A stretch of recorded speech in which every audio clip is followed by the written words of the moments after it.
নমস্কার বন্ধুরা, আমাদের চ্যানেলে স্বাগতম। ডিএ নিয়ে একটি গুরুত্বপূর্ণ আপডেট। পশ্চিমবঙ্গের বকেয়া ডিএ নিয়ে সুপ্রিম কোর্টের জরুরি আপডেট। তো বন্ধুরা, ডিএ সংক্রান্ত আপডেট নিয়ে আমরা স্টেপ বাই স্টেপ আলোচনা করব। তো অবশ্যই আপনারা ভিডিওটি স্কিপ না করে অবশ্যই পুরোটা দেখবেন। তো তার আগে বলে রাখি, যে সকল বন্ধুরা আমাদের চ্যানেলে নতুন, আমাদের চ্যানেলটির পাশে যে সাবস্ক্রাইব বাটন, সাবস্ক্রাইব করার পর পাশে যে বেল আইকন সেটিও প্রেস করবেন। লেটেস্ট ভিডিও আপডেটগুলি সবার আগে পেয়ে যাবেন। দেখে নিব আজকে ডিএ সংক্রান্ত গুরুত্বপূর্ণ আপডেটটি।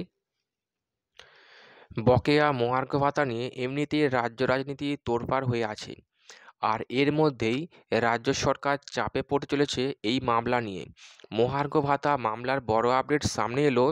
20 মে 2022 কলকাতা হাইকোর্ট নির্দেশ দিয়েছিল রাজ্য সরকারি কর্মীদের ডিএ 3 মাসের মধ্যে মিটিয়ে দিতে হবে, কিন্তু রাজ্য সেই নির্দেশকে উপেক্ষা করে সুপ্রিম কোর্টের দ্বারস্থ হয়। ইতিমধ্যেই 3টি রাজ্য সরকারি কর্মী ইউনিয়ন রাজ্যের বিরুদ্ধে আদালত অবমাননার মামলা দায়ের করেছে।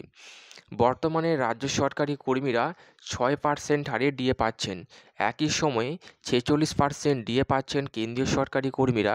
সুপ্রিম কোর্টের বিচারাধীন এই মামলা নিয়ে বড় খবর সামনে এলো।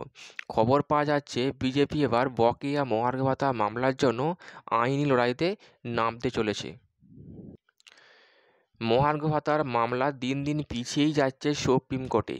সম্প্রতি মামলার দ্রুত শুনানির জন্য আবেদন করা হয়েছিল সুপ্রিম কোর্টে, কিন্তু সেই মামলা খারিজ করে দিয়েছে সুপ্রিম কোর্ট।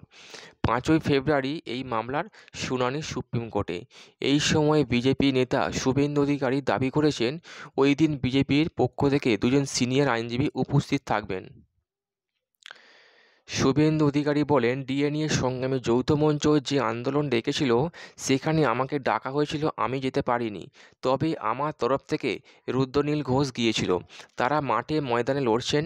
নন্দীগ্রামের বিধায়ক আরও বলেন, আমাদের সরকারি কর্মী পরিষদ সুপ্রিম কোর্টে লড়ছে। আমাদের পক্ষ থেকে 2জন সিনিয়র আইনজীবী সেদিন উপস্থিত থাকবেন সুপ্রিম কোর্টে, যেদিন ডিএ মামলার শুনানি হবে। তো বন্ধুরা, এই ছিল ডিএ সংক্রান্ত গুরুত্বপূর্ণ আপডেট। কেমন লাগলো কমেন্ট করবেন, লাইক করতে ভুলবেন না।